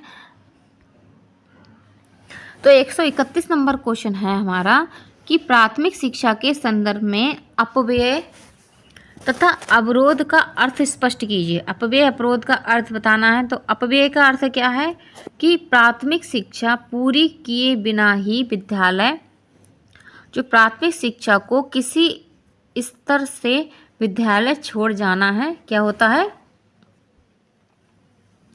ये अपव्यय होता है। ये हमने ऊपर भी पढ़ा था अभी। और अवरोध क्या होता है कि एक ही कक्षा में बहुत टाइम तक जो है रुके रहना, ठीक है, 1 साल से अधिक वर्ष तक रुके रहना, ये क्या होता है, अवरोध होता है। अगला क्वेश्चन देखते हैं, 132 नंबर क्वेश्चन है कि पी मोस्ट कार्यक्रम का पूरा नाम बताइए। ये क्वेश्चन आपके लिए मोस्ट इम्पॉर्टेंट है। कैसा है, मोस्ट इम्पॉर्टेंट।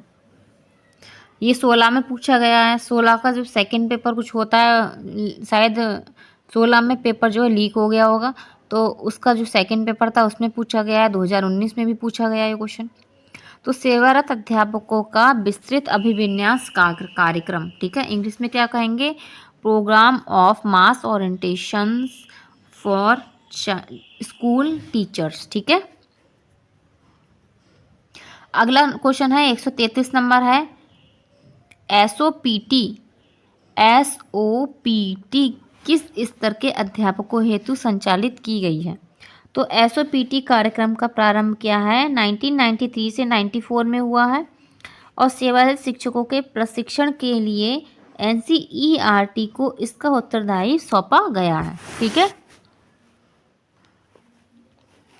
अगले क्वेश्चन की तरफ चलते हैं। अगला क्वेश्चन है कि उत्तर प्रदेश बेसिक शिक्षा परियोजना मूलतः किन किन, मतलब कौन कौन से इसके कार्य हैं संबंधित, इसको संक्षेप में बताइए। तो इसके अंतर्गत राज्य, जनपद, स्थानीय राज्य के विभिन्न इकाइयों के माध्यम से पूरे राज्य में 6 से 14 वर्ष के 100% बच्चों का नामांकन कराना है और विद्यालय सुविधा का आयोजन करना, एक प्रबंध करना, इसका क्या है, कार्य है उत्तर प्रदेश बेसिक शिक्षा परियोजना का। अगले क्वेश्चन की तरफ चलते हैं। 135 नंबर क्वेश्चन है। 135 नंबर क्वेश्चन है, पूर्व प्राथमिक शिक्षा परियोजना के अंतर्गत शिशुओं को सर्वगुण विकास हेतु कौन कौन सी योजनाएं चलाई जा रही हैं। तो इसके अंतर्गत शिशुओं को पढ़ाना है, लिखाना है, गिनती ही केवल ना सिखाकर उनके सर्वगुण विकास हेतु क्या है, खेल, कहानी, गीत तथा अन्य रोचक क्रियाओं का आयोजन किया जाता है, ठीक है। आगे चलते हैं, अगला क्वेश्चन देखते हैं। अगला क्वेश्चन है, सर्व शिक्षा अभियान के सफल क्रियान्वयन हेतु सरकार द्वारा कौन सी योजना चलाई जा रही हैं। तो सरकार के द्वारा कौन कौन सी योजना चलाई जा रही है, इसका उद्देश्य क्या है। तो पहला इसमें है, सन 2003 तक प्राथमिक विद्यालयों शिक्षा गारंटी केंद्र, वैकल्पिक और विज्ञान शिविरों में सभी बच्चों को क्या है, प्रवेश कराना है। दूसरा है 2007 तक सभी बच्चे कक्षा 5 तक की प्राथमिक शिक्षा पूरी कर लें। थर्ड है 2010 तक सभी बच्चे जो हैं 1 से 8 तक की शिक्षा पूर्ण कर लें। और चौथा पॉइंट इसमें जो है वो है जीवन के लिए शिक्षा पर बल देते हुए संतोषप्रद गुणवत्ता प्रारंभिक शिक्षा पर ध्यान केंद्रित करना है।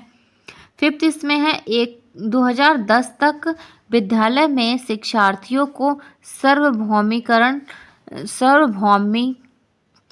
नियमित उपस्थिति क्या है, सुनिश्चित करना है, ठीक है। अगले क्वेश्चन की तरफ चलते हैं। ऐसे अगला क्वेश्चन हमारा है 137, ठीक है, 137 नंबर क्वेश्चन है। तो कस्तूरबा गांधी आवासीय बालिका विद्यालय में मॉनिटरिंग का क्या प्रबंध है।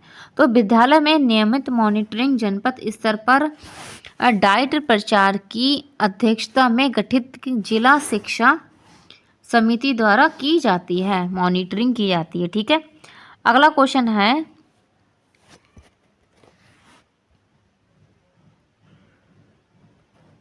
अगला क्वेश्चन हमारा है, भारत में निःशुल्क एवं अनिवार्य शिक्षा की उन्नति के मार्ग में मुख्य कठिनाइयाँ क्या हैं? तो ये 16 में पूछा गया है। तो पहली इसमें कठिनाई क्या है? शासन की कमजोर नीति है। दूसरा है राजनीतिक कठिनाइयाँ हैं। तीसरा है प्राइमरी स्कूलों के प्रबंधन तंत्र में एक रूपीय नीति का अभाव है। और चौथा है ग्रामीण एवं शहरी क्षेत्रों में विकास की भिन्नता है, कि गांव में जो है विकास अलग तरीके से हो रहा है और शहर में अलग तरीके से हो रहा है। और शिक्षकों का अभाव है, शिक्षक ही नहीं है तो बच्चे पढ़ने क्या जाएंगे। अपव्यय अवरोध है, ठीक है। अपव्यय क्या है? मैंने आपको बताया अपव्यय का अर्थ क्या है, अवरोध का अर्थ क्या है, कि एक क्लास में बहुत टाइम तक रहते हैं, ये अवरोध हो गया। अपव्यय क्या है? छोड़ के चले जाना बीच में। 7th क्या है? आंकड़ों की भिन्नता है, ठीक है। और भौगोलिक कठिनाइयाँ भी हैं। इसके बाद शिक्षण की निम्न स्तर है, कि शिक्षण का स्तर ही निम्न है। दोषपूर्ण पाठ्यक्रम है, पाठ्यक्रम बहुत टाइम से वही चला आ रहा है, इसको चेंज नहीं किया गया, इसलिए जो निःशुल्क और अनिवार्य शिक्षा का जो मार्ग है वो उसमें ये सारी कठिनाइयाँ आई हैं। अगले क्वेश्चन की तरफ चलते हैं। उम्मीद है आपको क्वेश्चन समझ में आ गया होगा। क्लास अच्छी लगी है तो लाइक शेयर एंड सब्सक्राइब भी करते रहिए। अगला क्वेश्चन है, जिला प्राथमिक शिक्षा कार्यक्रम की रणनीतियों के विषय में संक्षिप्त में लिखिए। तो पहला इसमें क्या है? बालिका शिक्षा की विशेष महत्व है, ये रणनीति है इसकी। सेकंड है विद्यालय में प्रभावकारिता पर क्या है? बल देना है। वैकल्पिक शिक्षा का सुदृढ़ीकरण है। सामुदायिक सहयोग है एवं समानता पर बल देना है। अध्यापक दक्षता में वृद्धि करना है। अगले क्वेश्चन की तरफ चलते हैं। अगला क्वेश्चन 140 नंबर है। 140 नंबर क्वेश्चन है, संपूर्ण साक्षरता अभियान की किन्हीं 3 विशेषताओं का उल्लेख कीजिए। तो पहली इसमें है, इस अभियान की सफलता पूर्णतः जनता की अभिप्रेरणा एवं सामुदायिक सहभागी पर आधारित है, ठीक है। जब तक जनता सहयोग नहीं करेगी तब तक कोई भी अभियान जो नहीं चल पाएगा। सेकेंड है संपूर्ण साक्षरता अभियान लक्ष्योन्मुख है, केवल नामांकन वृद्धि करना इसका क्या है? उद्देश्य नहीं है, ठीक है। तीसरा है यह परियोजना विशिष्ट क्षेत्रों में समयबद्ध और शैक्षिक संस्थाओं व्यक्तियों की आपसी सहयोग से भी परिणामोन्मुख हो रही है। फोर्थ इसमें पॉइंट होगा संपूर्ण साक्षरता अभियान में, कि संपूर्ण साक्षरता अभियान को संचालित करने के लिए जिला स्तर पर पंजीकृत समितियों को अनुमोदन प्रदान किया गया है, ठीक है। 5th पॉइंट है, इस कार्यक्रम में बाह्य लक्ष्यों को शामिल नहीं करते हुए बल्कि लक्ष्यों की पूर्ण सर्व करके ही किया जाता है, ठीक है। पूर्ण जो है सर्वे करके किया जाता है, ये नहीं है कि बाह्य लक्ष्य को रख दिया है। अगला चलते हैं, अगला क्वेश्चन देखते हैं। यहाँ पे 140 क्वेश्चन हमारे कंप्लीट हुए हैं। अब अगला क्वेश्चन है, प्राथमिक शिक्षा में सर्वसुलभता का क्या अर्थ है? प्राथमिक शिक्षा में सर्वसुलभता, कुछ वर्ड जो टफ हैं लेकिन आप उसे अच्छे से ध्यान से समझेंगे तो समझ जाएंगे। प्राथमिक शिक्षा में सर्वसुलभता क्या है? प्रथम सुधार है। विद्यालय का घर के निकट होना है, इससे बच्चे क्या है? अकेले ही विद्यालय सुरक्षित रूप से कम समय में पहुंच सकें। और प्रत्येक छोटे से छोटे गांव में विद्यालय स्थापित करना चाहिए, ये क्या है? सर्वसुलभता है, कि सभी को आसानी से स्कूल आ सके। अगला क्वेश्चन है हमारा, प्राथमिक शिक्षा में सर्वव्यापी नामांकन से क्या अर्थ है? तो प्राथमिक विद्यालयों में 6 से 14 वर्ष तक के प्रत्येक बालक बालिकाओं को अनिवार्य रूप से प्रवेश दिलाने को ही सर्वव्यापी मूल्यांकन कहा जाता है, ठीक है।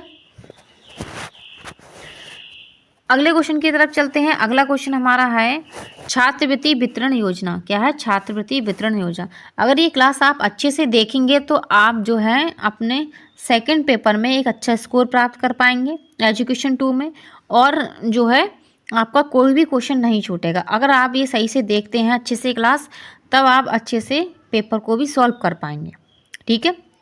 तो देखते हैं क्वेश्चन, छात्रवृत्ति वितरण योजना क्या है? तो प्रत्येक सरकार द्वारा कक्षा 1 से 8 तक के अध्ययनरत सभी अनुसूचित जाति जनजाति के छात्र छात्राओं को छात्रवृत्ति प्रदान की जाती है। कक्षा में क्या है? 1 से 6 तक के बच्चों को छात्रवृत्ति हेतु पात्रता का कोई आयु सीमा जो है प्रतिबंधित नहीं है कि कोई आयु नहीं है कि इसमें इतने से इतने आयु के लिए ही मिलेगी छात्रवृत्ति, सभी को छात्रवृत्ति की व्यवस्था है। और समस्त योजना राज्य वित्त पोषित है। और ये हमारी जो छात्रवृत्ति योजना है इसको कौन करता है? राज्य सरकार द्वारा दी जाती है। आपने देखा ही होगा जब स्कॉलरशिप मिलती थी हमें तो किसके द्वारा मिलती थी? राज्य सरकार के द्वारा मिलती थी। ठीक है, आगे देखते हैं। अगला क्वेश्चन है 144 नंबर क्वेश्चन है। ये है समाज के प्रमुख कार्य बताइए। तो ये तो आप अपने खुद से भी लिख सकते हैं, फिर भी हम देखते हैं। समाज का प्रमुख कार्य क्या है? बच्चों के लिए शैक्षिक संस्थाओं की स्थापना करना है, उन संस्थाओं को चलाने हेतु वित्तीय सहायता प्रदान करना है। ठीक है, ये क्या है? समाज का प्रमुख कार्य है। आगे चलते हैं, अगला क्वेश्चन देखते हैं। मूल्य का अर्थ लिखिए। यहाँ पर आपके मूल्य का अर्थ पूछा है, ये 17 में पूछा गया क्वेश्चन है। मूल्य का अर्थ है किसी व्यक्ति या वस्तु का वह गुण जिसके कारण वह महत्वपूर्ण, सम्मानीय और उपयोगी हो जाए। ठीक है, कि ये बहुत ही जो क्या है? मूल्यवान है, ये व्यक्ति बहुत ही मूल्यवान है।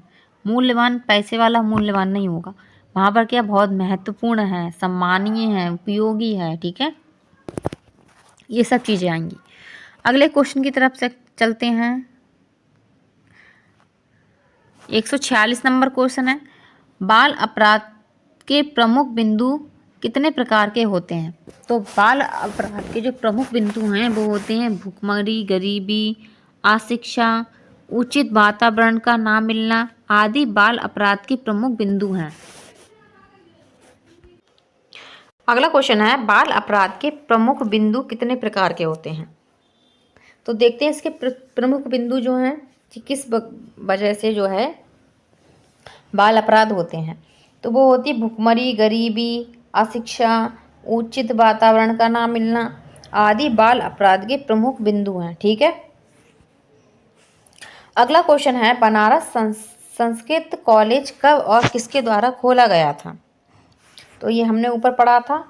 बनारस संस्कृत कॉलेज जो है 1971 में जोनोवाल डंकन के प्रयासों से खोला गया था।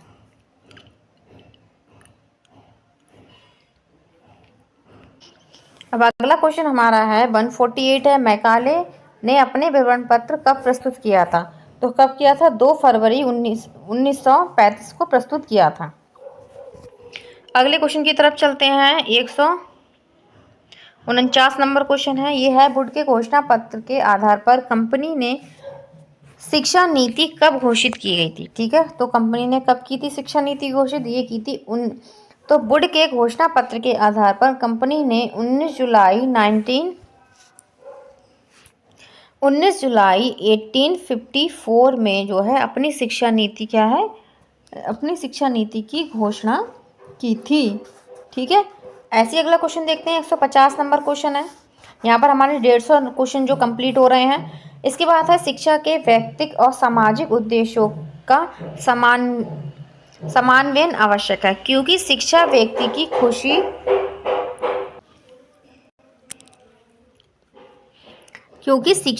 की खुशी और राज्य कल्याण के लिए है। यह कथन किसका है? तो यह कथन प्लेटो का है। ठीक है, अगले क्वेश्चन की तरफ चलते हैं।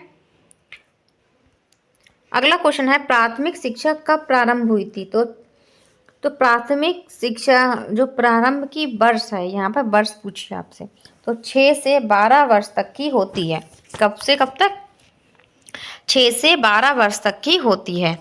अगला क्वेश्चन है संविधान के अनुच्छेद 21A के भाग 3 के अंतर्गत मूल अधिकार में क्या निहित है?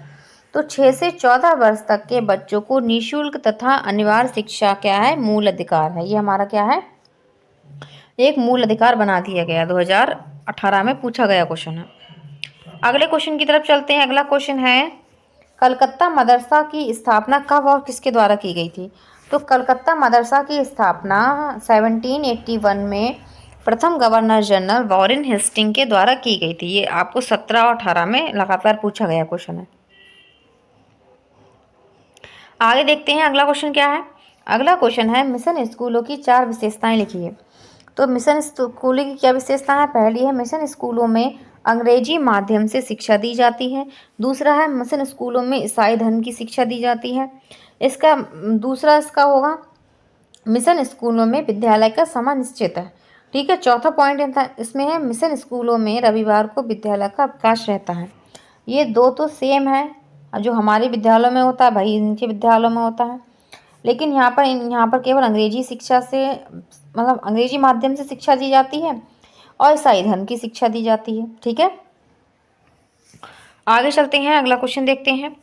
अगला क्वेश्चन है एसओ पीटी का पूरा नाम है, तो special orientation for primary teacher. क्या है? Special orientation for primary teachers का पूरा नाम है। ये आपके लिए क्या है? इंपॉर्टेंट क्वेश्चन है। अगला क्वेश्चन है हमारा 155 नंबर, हमने क्वेश्चन कंप्लीट किया। 156 नंबर क्वेश्चन है पी मोस्ट क्या है। ये आपको 15 और 18 में पूछा गया क्वेश्चन है, और एक तरीके से ये पूछा जाता है इसका उद्देश्य क्या है पी मोस्ट का। तो देखते हैं, पी मोस्ट सेवारत अध्यापकों का विशिष्ट अभिविन्यास कार्यक्रम है। ठीक है, इसका उद्देश्य क्या है? प्राथमिक शिक्षा को क्या है? उन्नतशील बनाना है। प्राथमिक स्तर के लिए और प्राथमिक शिक्षा को ही उन्नतशील बनाएगा, जाहिर सी बात है। अगला है 157 नंबर क्वेश्चन है ऑपरेशन ब्लैक बोर्ड योजना के अंतर्गत प्रत्येक विद्यालय को दी जाने वाली किन्हीं 4 वस्तुओं को नाम लिखिए।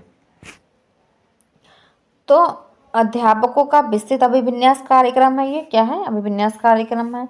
तो इसमें लघु औजार किट होगी, गणित किट होगी, ब्लैक बोर्ड होगा, मैंने आपको बताया था, पुस्तकालय के लिए पुस्तकें होंगी। ठीक है, चौक होगा, डस्टर होगी, और फर्नीचर होगा बच्चों के लिए, टीचर्स के लिए कुर्सियाँ होंगी। ये सारी क्या है? ऑपरेशन ब्लैक बोर्ड के अंतर्गत आती हैं। अगला क्वेश्चन देखने, अगला क्वेश्चन है राष्ट्रीय बाल श्रम परियोजना का उद्देश्य क्या है। तो खतरनाक और जोखिम वाले धंधों तथा प्रक्रियाओं से बाल श्रमिकों को बाहर निकालना है। इसका क्या है? पुनर्वास करना है। ये क्या है? राष्ट्रीय बाल श्रम परियोजना का उद्देश्य है। ये हमने ऊपर भी पढ़ा था। अगला क्वेश्चन देखते हैं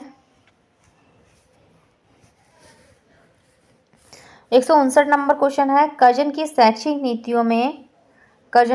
नीतियों में शिमला शिक्षा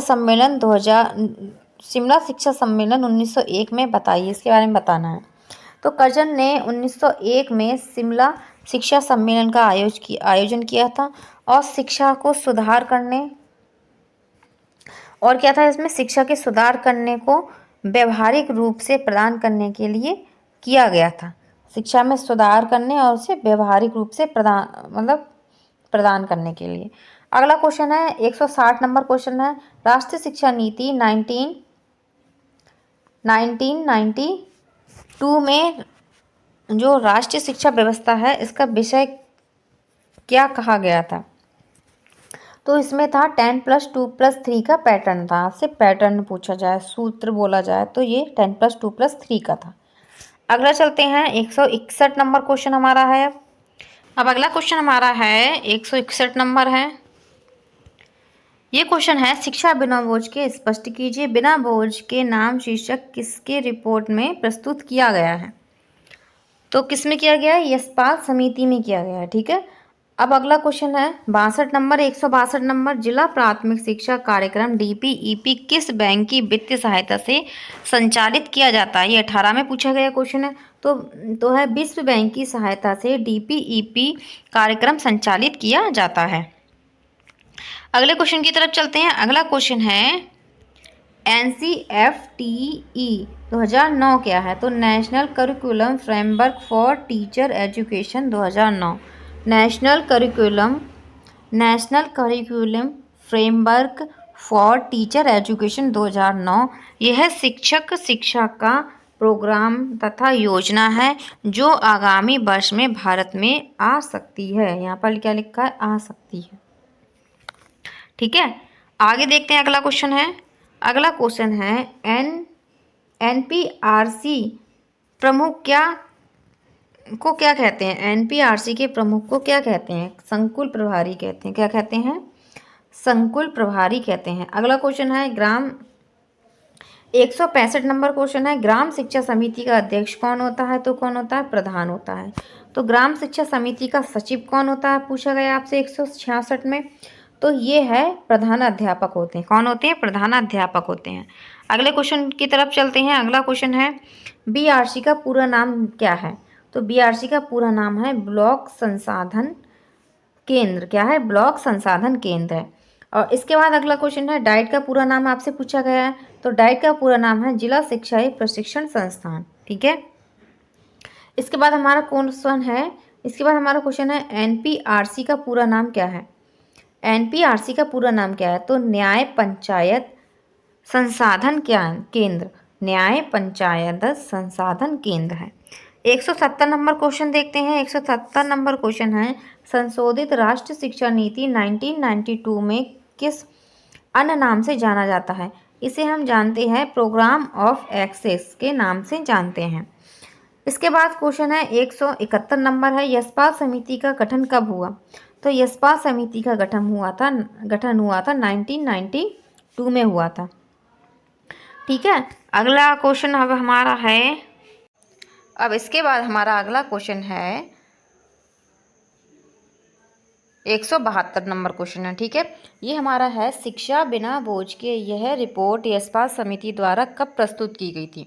तो ये रिपोर्ट जो थी वो की गई थी प्रस्तुत 1993 में प्रस्तुत की गई थी। ठीक है। और इसका गठन जो था वो 1992 में किया गया था। ठीक। इसके बाद अब हमारा जो है, अब ये हमारा लास्ट क्वेश्चन है। हमारा लास्ट क्वेश्चन है कि न्यूपा का अध्यक्ष कौन होता है? न्यूपा का अध्यक्ष कौन होता है? तो न्यूपा को जो अध्यक्ष होता है वो अवकाश प्राप्त आईएएस ऑफिसर होते हैं। ठीक है।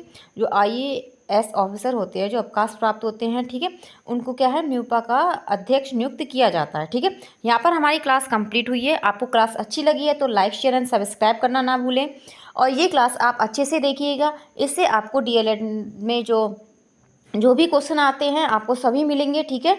और अगर आप ये अच्छे से देखेंगे तभी आप जो है एक अच्छा स्कोर प्राप्त कर पाएंगे। अब आपके पेपर के लिए ज़्यादा टाइम नहीं बचा है तो आप ज़्यादा से ज़्यादा तैयारी इतनी कर लें वो ही अच्छा है। ठीक है।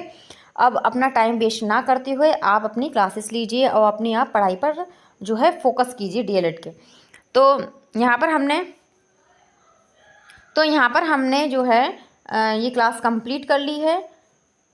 ठीक है। तो कमेंट बॉक्स में कमेंट करना ना भूलें कि आपको मेरी क्लास कैसी लगी है। क्लास अच्छी लगी है तो आप अच्छे से अपने पेपर में अच्छे मार्क्स लाइए। ठीक है। और भी आपके लिए जो है प्रैक्टिस सेट कर, और भी आपके लिए क्वेश्चन के प्रीवियस ईयर करा दिए जाएंगे। इससे क्या हो, आपको अच्छे से आइडिया मिल जाएगा कि किस टाइप से आपको क्वेश्चन बन सकते हैं। ठीक है। वैसे मैंने आपको प्रीवियस ईयर पेपर कराए हैं, आप मेरी प्ले लिस्ट में जाके देख सकते हैं। मैंने 15 से लेके 21 तक के पेपर कराए हैं। नहीं, 15 से लेके मैंने जो अभी 23 में जो पेपर हुआ था वहाँ तक के मैंने सारे पेपर 24 तक के पेपर आपको कराए हैं प्रीवियस ईयर के। तो आप मेरी प्ले लिस्ट में जाकर वहाँ पर देख सकते हैं। और हमारे यूट्यूब चैनल पर टारगेट एग्ज़ाम ओनली पर